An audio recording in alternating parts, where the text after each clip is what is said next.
Es el 2 de diciembre de 1993. En un tejado de Medellín, un hombre acorralado se enfrentaba a una elección definitiva. Su vida entera, un imperio de violencia y a billetes, lo había llevado a ese momento. El sonido de los disparos llenó el aire y segundos después la figura más temida de Colombia yacía sin vida. Un disparo final en la oreja puso fin a su reinado. Su nombre, Pablo Emilio Escobar Gaviria. Pero antes de adentrarnos en la historia del hombre que cambió para siempre el destino de Colombia, no olvides suscribirte al canal para no perderte las historias que han forjado al mundo, y cuéntanos en los comentarios, ¿fue Escobar únicamente un criminal brutal sin piedad o un estratega audaz que desde lo más profundo de la miseria tejió un imperio capaz de desafiar al Estado entero? Acompáñame hasta adentrarnos en los orígenes del hombre, que con su astucia y ambición se convirtió en una de las figuras más influyentes y enigmáticas de la historia moderna. La historia de Pablo Emilio Escobar Gaviria comienza el 1 de diciembre de 1949 en Río Negro, Antioquia, un municipio en el corazón de Colombia. No nació en la opulencia ni en la pobreza más extrema, sino en un entorno rural y de clase media-baja que moldearía su visión del mundo. Su padre, Abel de Jesús Escobar Echeverry, era un humilde agricultor que subsistía de la tierra y del trabajo honesto, un hombre de campo con los pies bien puestos en la realidad. Su madre, Hermilda Gaviria de Escobar, era una maestra de escuela, una figura de autoridad moral y de gran influencia en la vida de sus hijos. A ella se le atribuye la obsesión de Pablo por la educación y el conocimiento, aunque él mismo optaría por un camino muy diferente. La familia, que pronto crecería con el nacimiento de sus hermanos, vivía en una casa de campo que, si bien modesta, era un refugio. Sin embargo, en el imaginario de Pablo, la tranquilidad de la vida rural no era un destino, sino un punto de partida. Desde pequeño se negaba a aceptar los límites que su entorno le imponía. Se sentía distinto, destinado a algo más grande, algo que le permitiera trascender la vida predecible del campo. A diferencia de su padre, que encontraba dignidad en la labor de la tierra, Pablo veía en ella una trampa de la que quería escapar a toda costa.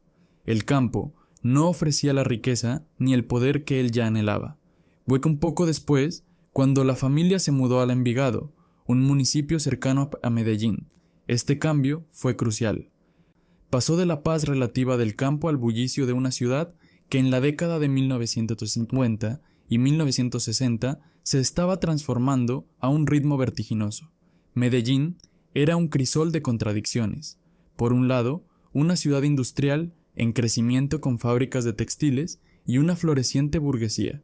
Por otro, un imán para miles de campesinos que huían de la brutalidad de la violencia, un conflicto civil que había desgarrado el país. Estos desplazados se asentaron en los cinturones de miseria que rodeaban la ciudad, creando barriadas pobres, hacinadas y sin servicios básicos. En este ambiente, la frustración y la desesperanza eran el pan de cada día. La promesa de la ciudad industrial no se cumplía para la mayoría. La educación era un privilegio, el trabajo decente una rareza y la movilidad social casi una quimera. Para un joven con la ambición desbordada de Pablo, este panorama era un campo de juego, no un obstáculo. Observaba a los ricos de Medellín en sus autos, lujosos, y en sus mansiones, y se prometía a sí mismo que un día tendría todo eso, pero no por la vía convencional. La vía del trabajo duro y los títulos académicos que su madre tanto valoraba le parecía demasiado lenta, demasiado limitada. Su mentalidad era la de un estratega, un líder innato que veía en el caos una oportunidad. Su personalidad se forjó en este contexto. Era astuto, carismático y poseía una habilidad innata para persuadir a la gente. Podía ser encantador y generoso con quienes lo admiraban, pero también implacable y vengativo con aquellos que se interponían en su camino. Ya desde la escuela, su espíritu rebelde se manifestaba. Aunque no era un mal estudiante, pronto perdió el interés en las aulas. Las lecciones de historia y matemáticas no podían competir con las lecciones de la calle. A los 17 años, sin haber terminado el bachillerato, decidió abandonar los estudios para dedicarse por completo a su verdadera vocación, la vida criminal. Esta decisión, tomada con total convicción, no solo lo alejó del camino convencional, sino que también lo sumergió en el inframundo de Medellín, un mundo que él en poco tiempo dominaría por completo.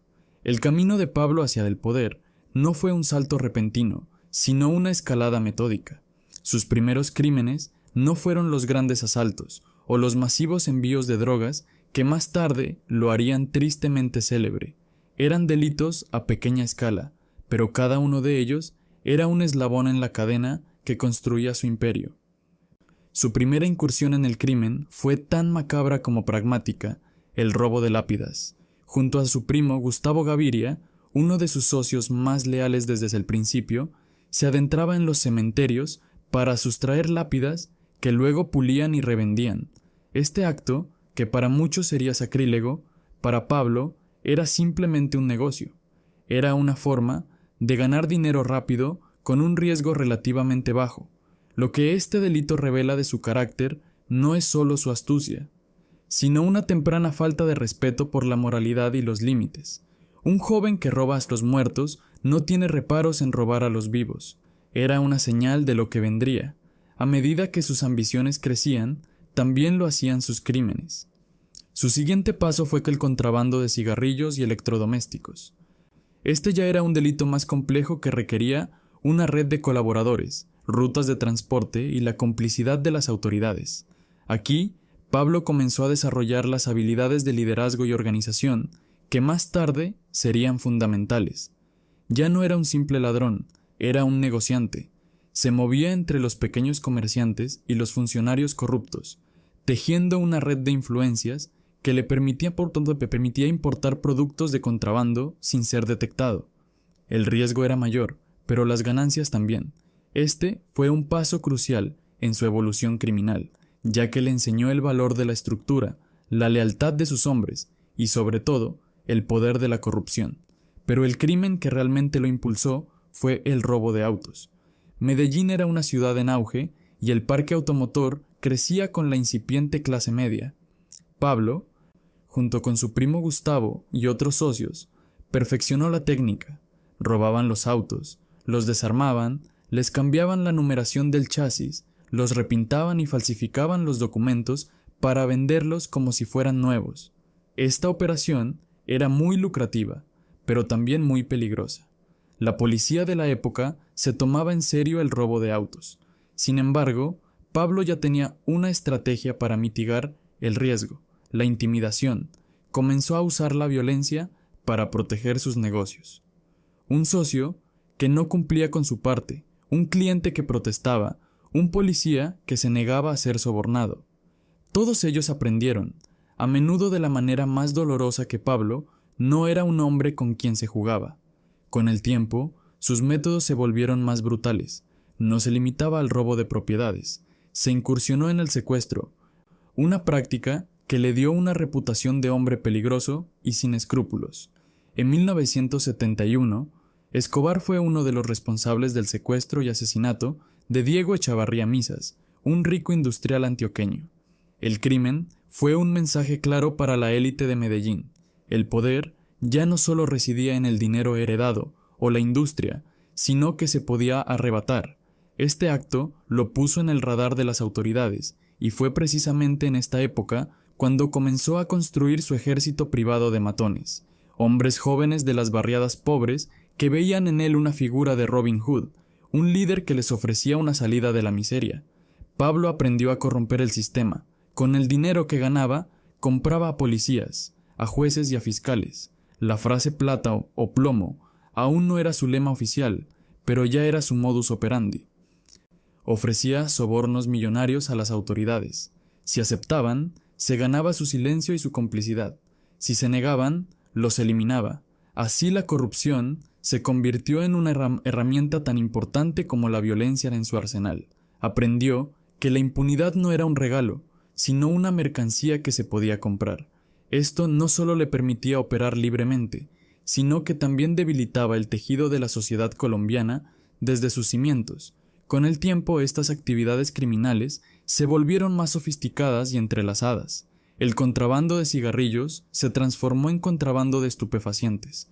Los coches robados ya no eran solo para vender, sino para mover mercancía y evadir a las autoridades. La red de matones, que reclutó para el secuestro, se convirtió en la fuerza de seguridad de un imperio criminal en ciernes. Para mediados de la década de 1970, Pablo Escobar ya no era un pequeño delincuente, era un criminal organizado, un líder que había perfeccionado sus habilidades en las calles y que ahora, con un apetito insaciable por la riqueza y el poder, estaba listo para dar el salto al negocio más lucrativo del mundo, la cocaína.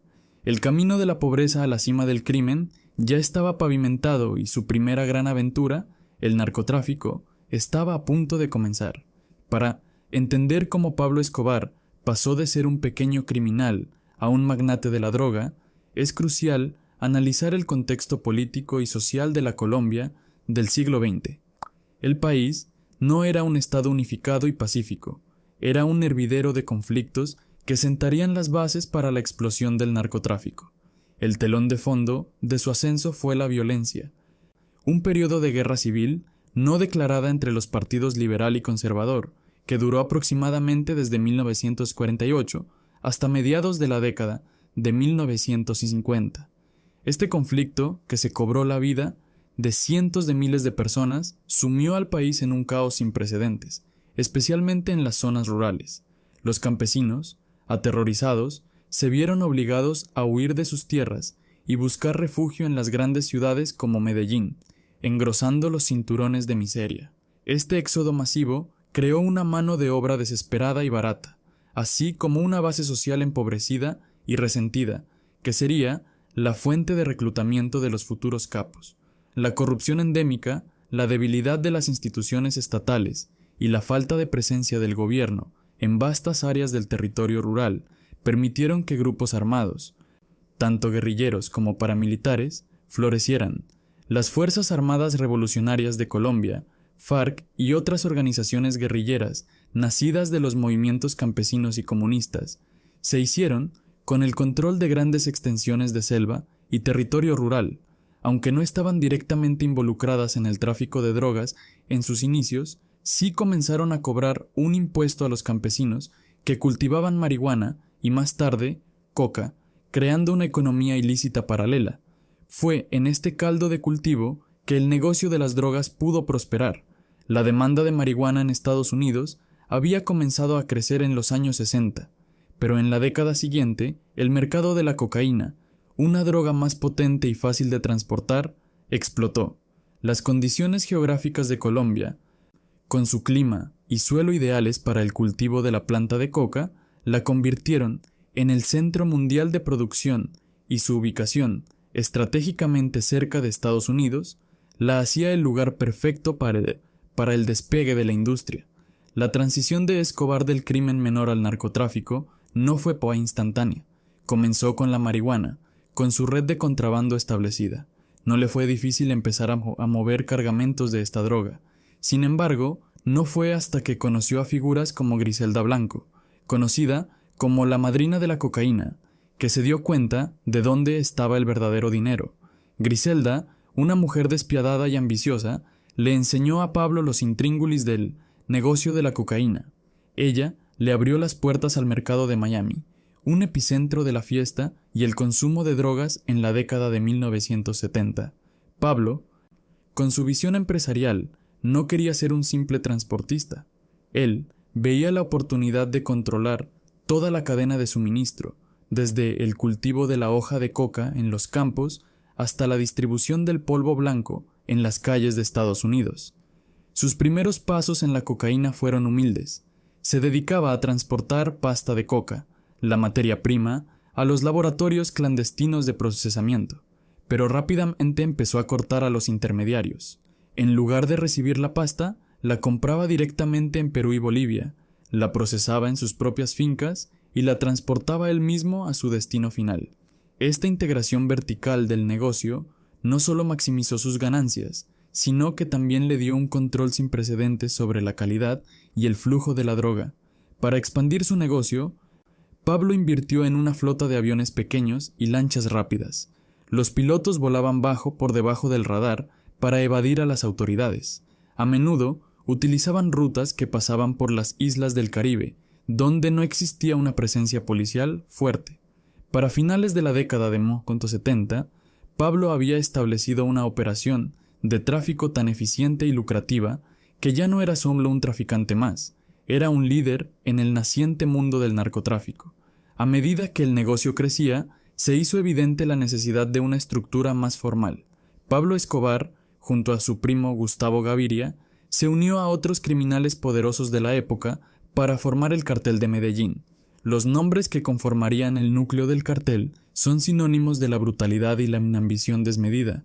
Gonzalo Rodríguez Gacha, el mexicano, un hombre con una fascinación por la cultura azteca y un talento para la violencia, y los hermanos Ochoa, Fabio, Jorge Luis y Juan David, una familia de ganaderos que aportaba la infraestructura y las conexiones necesarias para el contrabando. Juntos, estos hombres transformaron el tráfico de cocaína en una industria globalizada. La expansión del cartel se basó en una combinación de innovación y violencia extrema. No se limitaron a las rutas tradicionales, exploraron y dominaron nuevos métodos para mover la droga, desde botes remolcadores que arrastraban pequeños submarinos cargados de cocaína, hasta la utilización de grandes aviones de carga que aterrizaban en pistas de aterrizaje clandestinas en la selva. La audacia de sus operaciones era tan grande como sus ganancias. Pronto, el cartel de Medellín controlaba alrededor del 8% del tráfico de cocaína a nivel mundial, lo que les generaba ingresos de hasta $70 millones al día. El crecimiento exponencial del cartel no habría sido posible sin la colaboración de figuras clave en el mundo del contrabando. Uno de los personajes más importantes en este engranaje fue Carlos Leder, un colombo alemán con una visión única para el negocio. Después de cumplir una condena en una prisión estadounidense, Leder se unió a Escobar y se obsesionó con la idea de usar las Bahamas como un punto de tránsito. En 1978, Leder compró la isla de Norman's Cay, la convirtió en un feudo personal y construyó una pista de aterrizaje y almacenes. Durante varios años, la isla se convirtió en el principal centro de reabastecimiento del cartel, donde los grandes aviones de carga de Escobar aterrizaban y la droga se transfería a aviones más pequeños para eludir la detección y entrar a Estados Unidos. La operación fue tan exitosa que hizo a Leder y a sus socios multimillonarios, y la imagen de Norman's Cay como un paraíso de cocaína se convirtió en un símbolo del poder del cartel. Otro socio crucial fue que el piloto estadounidense Barry Seal. Seal era un veterano piloto de aerolínea que se había dado cuenta de que las ganancias de la cocaína superaban con creces las de la marihuana. Para 1981 había establecido una operación de contrabando sistemática usando una docena de aviones pequeños que volaban bajo para evitar los radares en el espacio aéreo estadounidense. Seal y su equipo arrojaban los paquetes de cocaína en sitios acordados en áreas rurales de Luisiana, donde otro equipo en tierra los recogía y los distribuía por la red del cartel en la costa este. El trabajo de Seal fue instrumental en la expansión del cartel en Estados Unidos, pero se convirtió en un arma de doble filo. En 1983 fue capturado por la DEA y se convirtió en un informante del gobierno estadounidense, revelando detalles cruciales sobre las operaciones de Escobar. Cuando el cartel descubrió su traición, ordenaron su asesinato en 1986, un claro mensaje sobre el destino de los traidores. La estructura del cartel de Medellín no era una simple jerarquía, era una red de alianzas y subcontrataciones. Pablo era el líder indiscutible, el patrón, pero sus socios, como los hermanos Ochoa y Gacha, tenían sus propias operaciones y sus propias esferas de influencia. Esto hizo que el cartel fuera increíblemente difícil de desmantelar, ya que si una parte de la red caía, el resto podía seguir funcionando. Para proteger sus vastas ganancias, el cartel desarrolló métodos de lavado de dinero altamente sofisticados, comprando propiedades, empresas y grandes cantidades de oro para convertir sus ganancias ilícitas en dinero limpio. Sin embargo, las ganancias eran tan exorbitantes que no podían gastarlas o lavarlas lo suficientemente rápido. Se estima que en un momento dado se perdía o se destruía hasta el 10% de su dinero, una cantidad que equivalía a miles de millones de dólares, simplemente porque no podían esconderlo o almacenarlo. Esto llevó a la famosa anécdota de que gastaban miles de dólares a la semana solo en bandas de goma para organizar los fajos de billetes, a finales de la década de 1980. El cartel de Medellín se había convertido en una entidad criminal sin precedentes en la historia. Su poder no solo se medía en dinero, sino también en el control social y político que ejercía. Pablo y sus socios habían logrado crear un Estado dentro del Estado con sus propias leyes, su propio ejército y su propia economía. La consolidación de este poder fue la culminación de un proceso que comenzó con pequeños robos y que se catapultó gracias a un entorno político caótico y a la inagotable ambición de Pablo Escobar. Con el cartel de Medellín en pleno auge, la acumulación de riqueza de Pablo Escobar alcanzó niveles que desafiaban la imaginación. El dinero fluía a raudales más rápido de lo que él y sus socios podían contarlo, gastarlo o incluso esconderlo. Su fortuna era tan obscena que se convirtió en un problema logístico. Se estima que en su apogeo, el cartel de Medellín generaba más de 60 millones de dólares al día, lo que se traducía en cerca de 25.000 millones de dólares al año.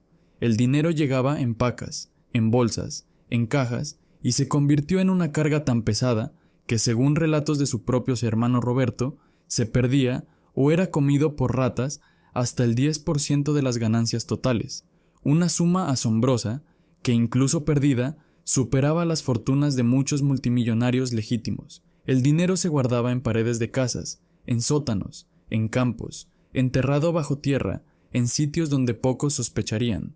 En una anécdota que hoy parece de película, el cartel instaló una mansión para una familia pobre bajo una sola y extraña condición. Tendrían que salir de la casa cada cierto tiempo. La razón era simple. El jacuzzi de la propiedad tenía un compartimento secreto debajo donde se almacenaban decenas de millones de dólares. Con el tiempo, esta casa de la familia se convirtió en el punto de encuentro clandestino de los contadores de Escobar, que movían fajos y fajos de billetes en medio de la vida cotidiana de una familia inocente que no tenía ni la menor idea de lo que escondía su casa. Y el dinero seguía entrando. Con una parte de esta fortuna, Pablo se embarcó en la construcción de su reino privado. El símbolo más ostentoso de su poder fue la Hacienda Nápoles, un complejo de 20 km² cerca de Puerto Triunfo, a 150 kilómetros de Medellín.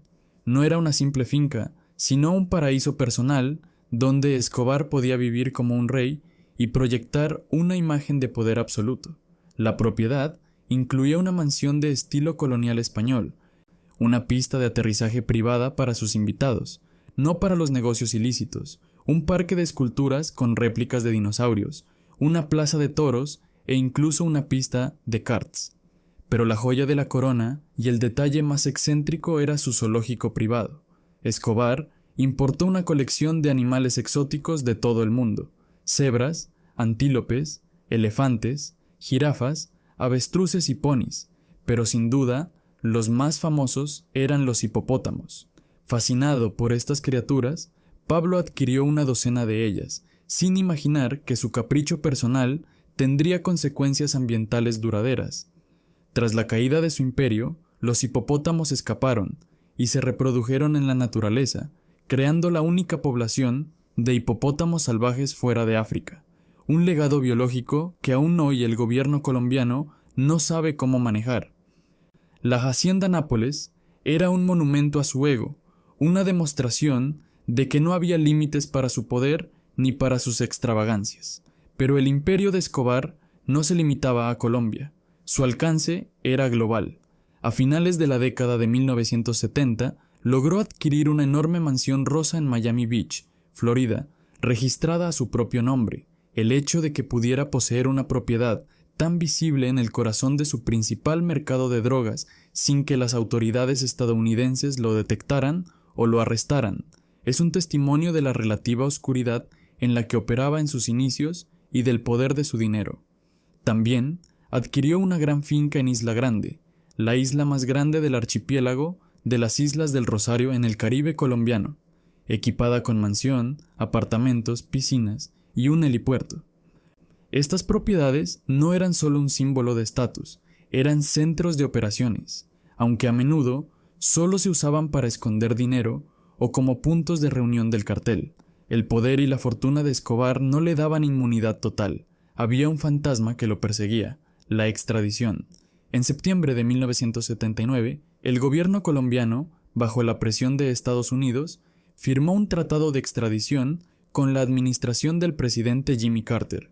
Este acuerdo, que entró en vigor en marzo de 1982, permitía que los narcotraficantes colombianos que operaban en suelo estadounidense fueran enviados a Estados Unidos para ser juzgados y encarcelados.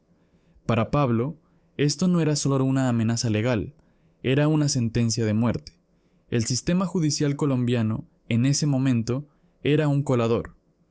La corrupción era tan generalizada que Escobar sabía que incluso si era arrestado, podría sobornar a jueces, fiscales y funcionarios de la prisión para escapar de una condena seria o, en el peor de los casos, cumplir una pena en condiciones de lujo. En Estados Unidos, en cambio, el sistema era implacable. No había sobornos, no había comodidades.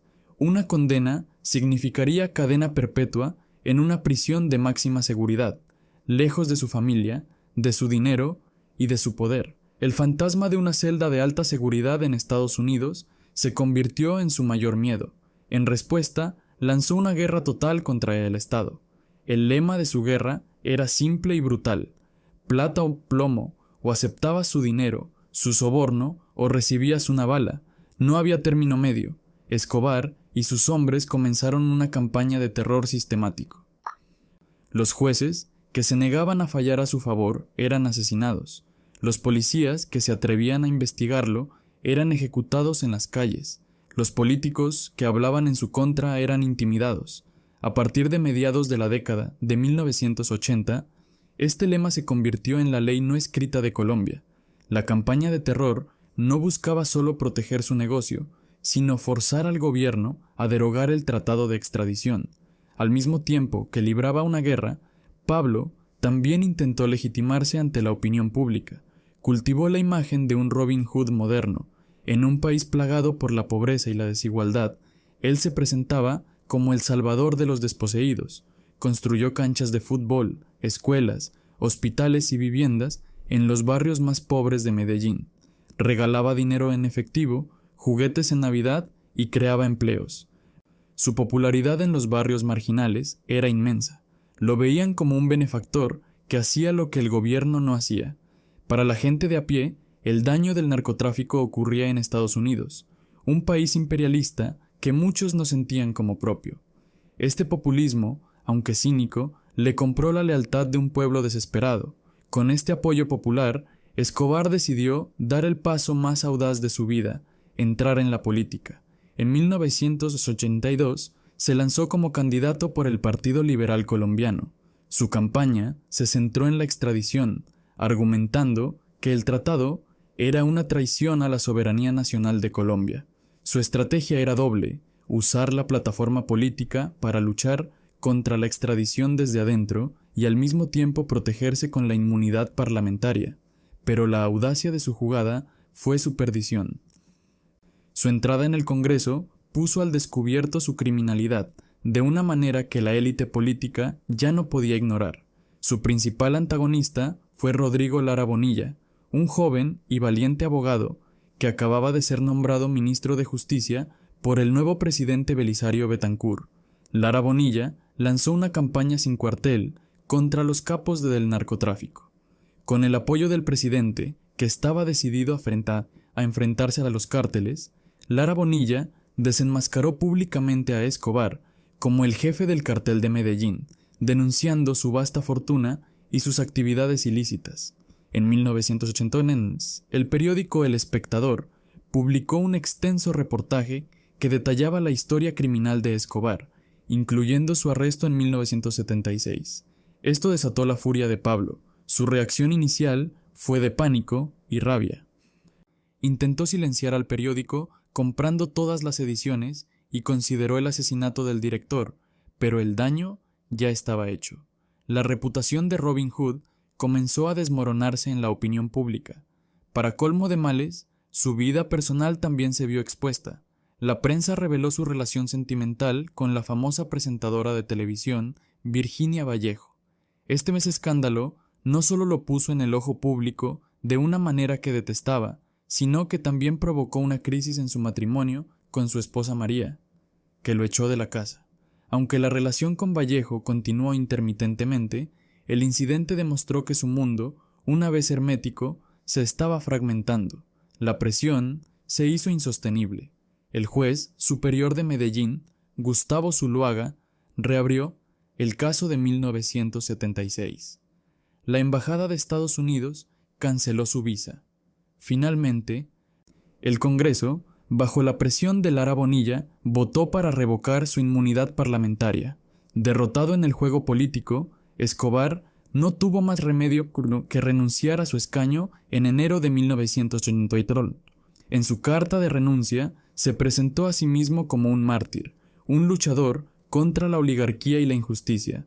Era una salida desafiante, pero la realidad era que había fracasado en su intento de legitimar su poder.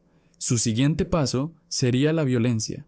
El 30 de abril de 1984, Rodrigo Lara Bonilla fue asesinado a tiros en su carro en las calles de Bogotá por sicarios de Escobar. Este acto, una declaración de guerra total, selló el destino de Pablo y el de Colombia. No más juegos políticos, solo había plata o plomo. El asesinato de Rodrigo Lara Bonilla, el 30 de abril de 1984, marcó un punto de inflexión. No fue simplemente el asesinato de un ministro, fue una declaración de guerra. Con ese acto, Pablo Escobar pasó de ser un criminal organizado a un terrorista de Estado. El gobierno colombiano, ahora liderado por el presidente Virgilio Barco, respondió con una postura aún más dura y las instituciones se pusieron de pie para enfrentar el desafío frontal del narcoterrorismo. Una de las primeras señales de esta nueva determinación ocurrió en enero de 1987, cuando unidades de la policía interceptaron un convoy de vehículos que transportaba a la familia de Escobar. Si bien Pablo, que viajaba en otro auto, no fue capturado, su esposa María Victoria y sus hijos, Juan Pablo y Manuela, fueron arrestados y retenidos durante varias horas. El mensaje era claro: el Estado estaba dispuesto a atacar a Escobar en su punto más vulnerable, su familia. Esta intensificación del conflicto no solo vino del gobierno. Los enemigos de Escobar se multiplicaban y la guerra se libraba ahora en varios frentes. Una de las batallas más feroces y sangrientas fue la que libró contra sus antiguos aliados y por extensión sus nuevos rivales, el Cartel de Cali. En la ciudad de Cali, en el suroeste de Colombia, los hermanos Orejuela, Gilberto y Miguel, junto con José Santa Cruz Londoño y Elmer Pacho Herrera, habían construido su propio imperio de la cocaína, conocido por ser más discreto y de naturaleza empresarial. Al principio, ambos cárteles habían colaborado y dividido los mercados en Estados Unidos.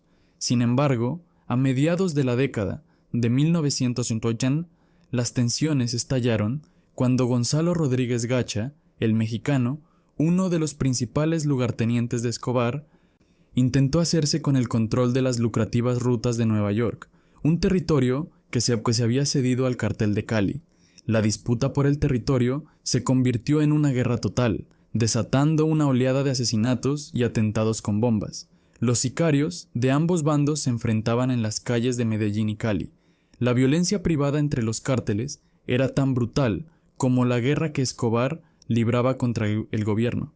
En 1988, una audaz operación del Cartel de Cali logró detonar un coche bomba en la acaudalada urbanización donde vivía Escobar, a las afueras de Medellín, una agresión que llevó la guerra a la puerta de su propia casa. Este conflicto, que se sumaba a su confrontación con el Estado, llevó a Escobar al límite. Su imperio, aunque en la cima de su riqueza, estaba siendo asediado por todos los flancos. Mientras los cárteles se enfrentaban entre sí y contra el gobierno, Colombia se hundía en una espiral de violencia que la convirtió en el país más peligroso del mundo. Las cifras de homicidios eran sencillamente aterradoras. Para finales de la década de 1980, y principios de la de 1990, Medellín era la capital mundial del homicidio. En 1991 la ciudad, con una población de más de 1,5 millones de personas, registró 7.237 asesinatos, un promedio de 18 homicidios al día, lo que se traduce en una tasa de 266 asesinatos por cada 100.000 habitantes.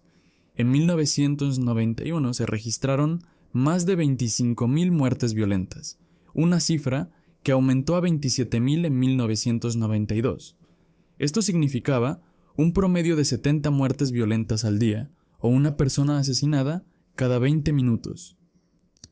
Colombia se había convertido en un estado fallido, y la mano de Pablo Escobar estaba detrás de una gran parte de esa violencia. A pesar de sus esfuerzos por mantener su imagen de Robin Hood, la brutalidad de Escobar se volvió tan indiscriminada que ya no podía ocultarla. El dinero que generaba de la cocaína le permitía financiar no solo obras sociales, sino también el terrorismo a una escala industrial. Un ejemplo notable fue su inversión en el fútbol. A principios de la década de 1980, Escobar inyectó sumas masivas de dinero en el equipo de fútbol de Medellín, el Atlético Nacional, transformándolo de un equipo de mitad de tabla en un contendiente al título.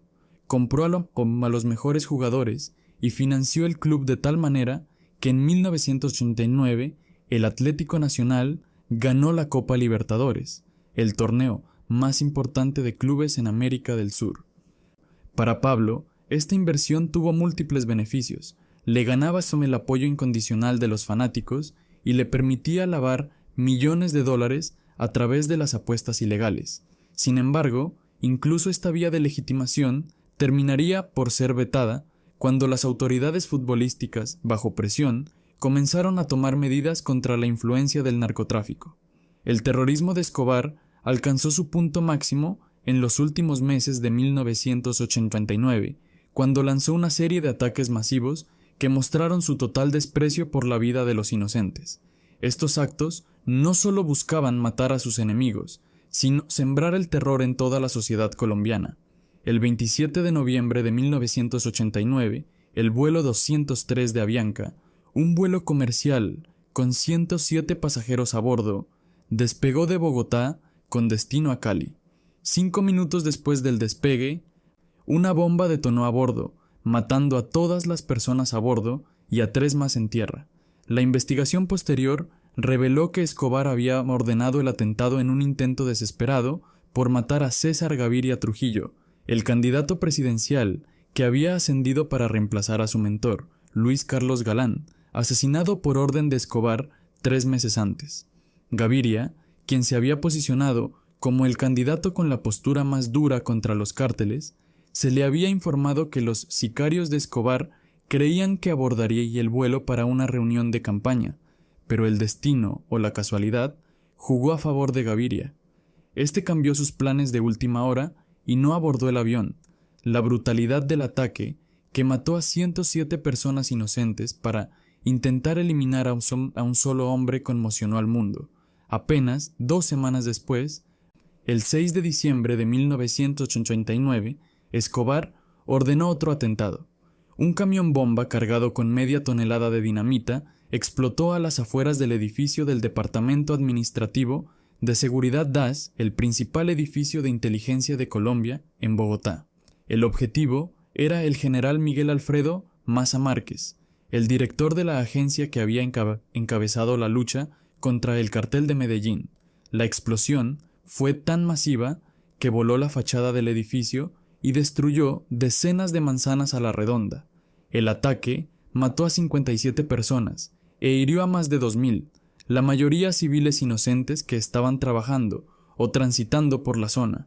Estos actos de terror, en los que la intención de matar se extendió a cualquiera que estuviera cerca de su objetivo, demostraron que Escobar ya no tenía límites morales. El Robin Hood había desaparecido, dejando solo a un asesino en masa.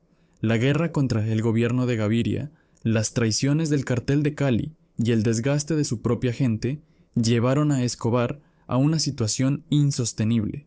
El mundo lo veía como un monstruo. La presión internacional era inmensa. En medio de este caos, sin embargo, ocurrió un giro inesperado en la política colombiana. En 1991, el país promulgó una nueva constitución y bajo la influencia de los sobornos, amenazas y el terror de los narcotraficantes, la Asamblea Constituyente incluyó un artículo que prohibía la extradición de ciudadanos colombianos.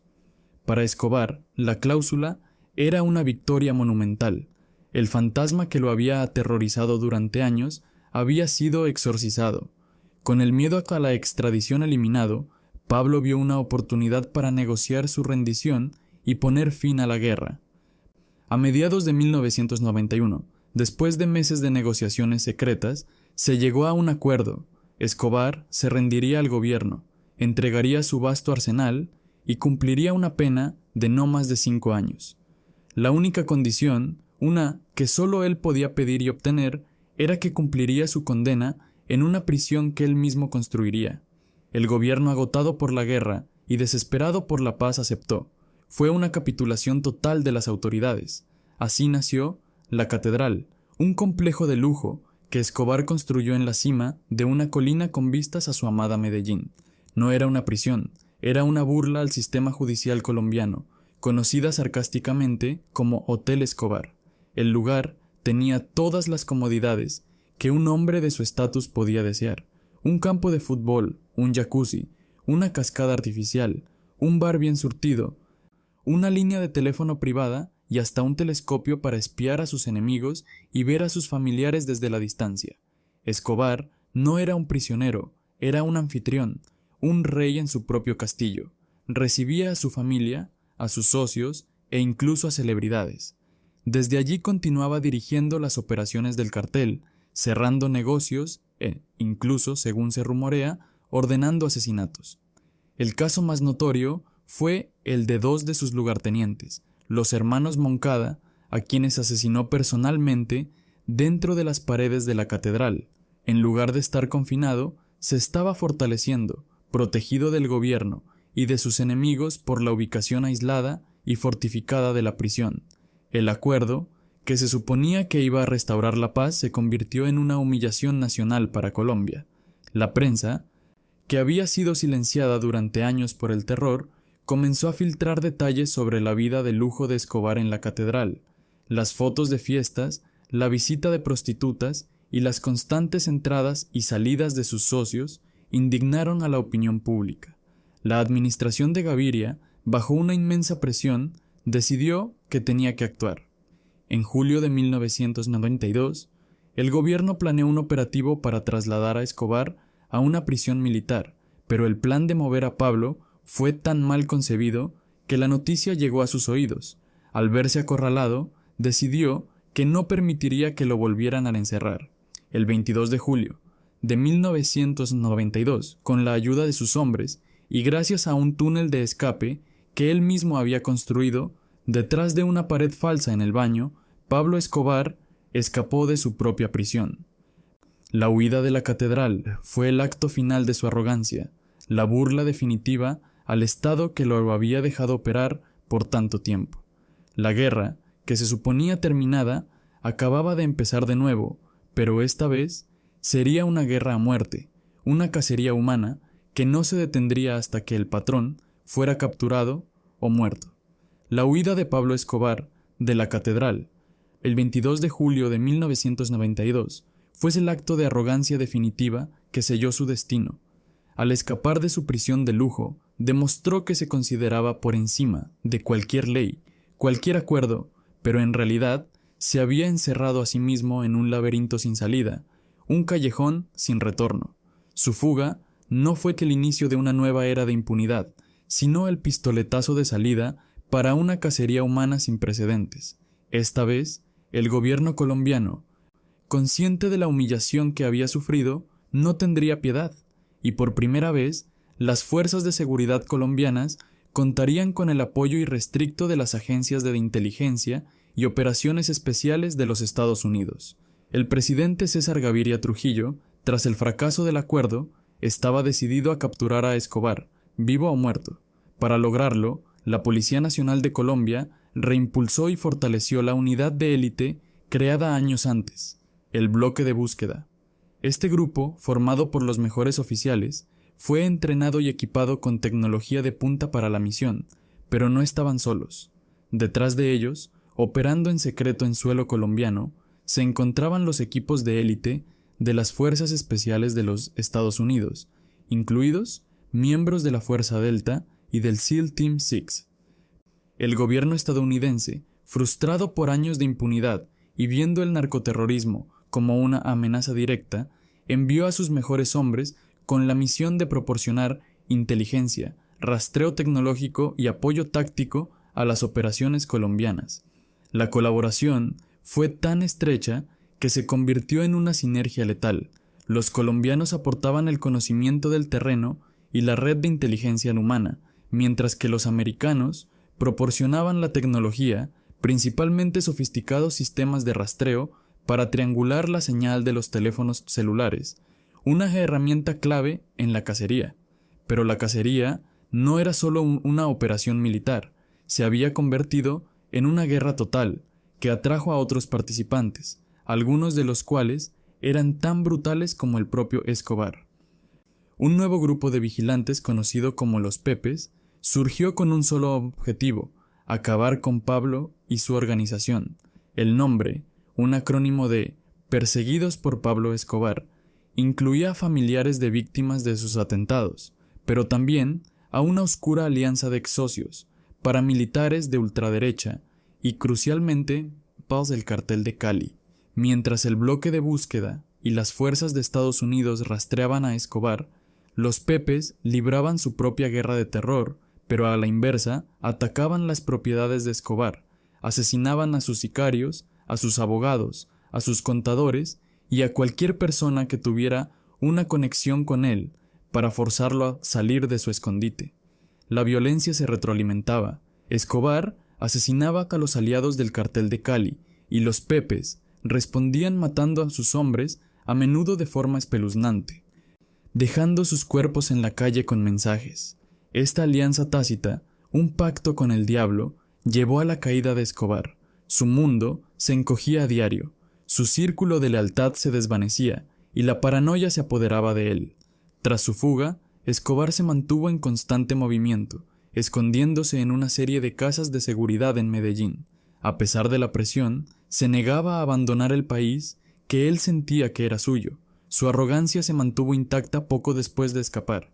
Incluso dio una entrevista a una emisora de radio local, en la que se burló del gobierno y se jactó de su fuga, aunque también dejó claro que estaba dispuesto a negociar una nueva rendición, pero la oferta fue ignorada. La cacería se intensificó. En los meses siguientes, el bloque de búsqueda, utilizando la tecnología de rastreo de llamadas de la DEA, estuvo a punto de capturarlo varias veces. En diciembre de 1992, en uno de los allanamientos, se encontraron con que Escobar había escapado solo unas horas antes, pero la red se apretaba. A medida que sus socios eran asesinados por los Pepes o se entregaban a las autoridades, su apoyo se evaporaba. La muerte de su cuñado, a manos de los Pepes, fue un golpe personal que le demostró que su mundo se venía abajo. Acorralado, sin recursos y con su familia lejos de él, Pablo se volvió más imprudente. La comunicación con su esposa y sus hijos, que se encontraban escondidos en una casa de seguridad en Bogotá, se convirtió en una necesidad vital para él. Fue, pues, esa necesidad la que sellaría su destino. El 2 de diciembre de 1993, el bloque de búsqueda, en colaboración con los agentes estadounidenses, trianguló una llamada de su teléfono celular. La señal provenía de una casa en el barrio de Los Olivos, un barrio de clase media en Medellín. La inteligencia se confirmó. Un equipo de 8 hombres del bloque de búsqueda irrumpió en la vivienda. Pablo y su último guardaespaldas, Álvaro de Jesús Agudelo, conocido como El Limón, se encontraban dentro.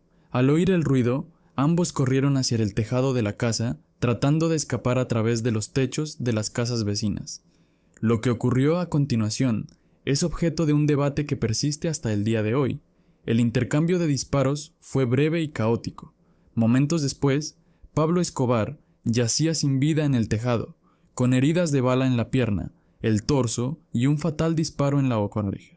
La versión oficial la que se difundió en los medios y la que defienden los comandantes de la policía colombiana que participaron en la operación, es que fue abatido en combate. Un oficial, Hugo Aguilar, fue el responsable del disparo en la oreja que lo mató, lo que le valió el reconocimiento como el héroe que derribó a Escobar. Pero existe otra versión, una que ha ganado fuerza con el tiempo y que añade un toque de dramatismo al final de su vida. Su hermano Roberto Escobar y otros allegados han afirmado que Pablo, fiel a su promesa de nunca ser extraditado, se autoeliminó. Roberto ha contado en varias ocasiones que su hermano siempre dijo que si alguna vez era acorralado sin salida, se dispararía a sí mismo en la oreja para evitar la captura. La escrida de bala fatal en la oreja le da a esta teoría una escalofriante verosimilitud. El debate sobre la verdad detrás de su muerte probablemente nunca se resuelva, pero el resultado para Colombia y para el mundo fue el mismo. El 2 de diciembre de 1993, solo un día después de su cumpleaños número 44, el hombre conocido como el Patrón yacía muerto en un tejado. El día de la muerte de Escobar, miles de personas salieron a las calles de Medellín para llorar su pérdida. A su funeral, al que asistieron más de 25,000 personas, se lo vio como una manifestación del Robin Hood que había construido su imagen. Para muchos, no importaba la violencia, y les importaba el hombre que había construido campos de fútbol, regalado dinero y desafiado al gobierno que los había abandonado. Con el principal líder del cartel de Medellín fuera de la ecuación, el imperio que había construido se desmoronó.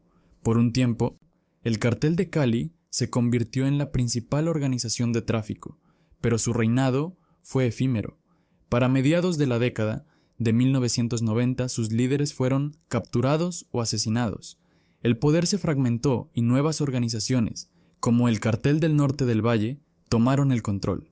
El negocio del narcotráfico se adaptó cambiando sus rutas de contrabando hacia México, que se convirtió en el nuevo puente entre Colombia y Estados Unidos, dando lugar al surgimiento de los poderosos carteles mexicanos. El legado de Escobar en Colombia fue un país transformado por el derramamiento de sangre.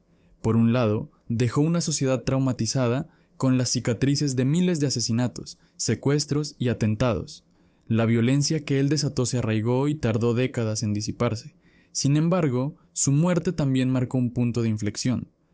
Con el declive del cartel de Medellín, la ciudad que él había aterrorizado comenzó a sanar.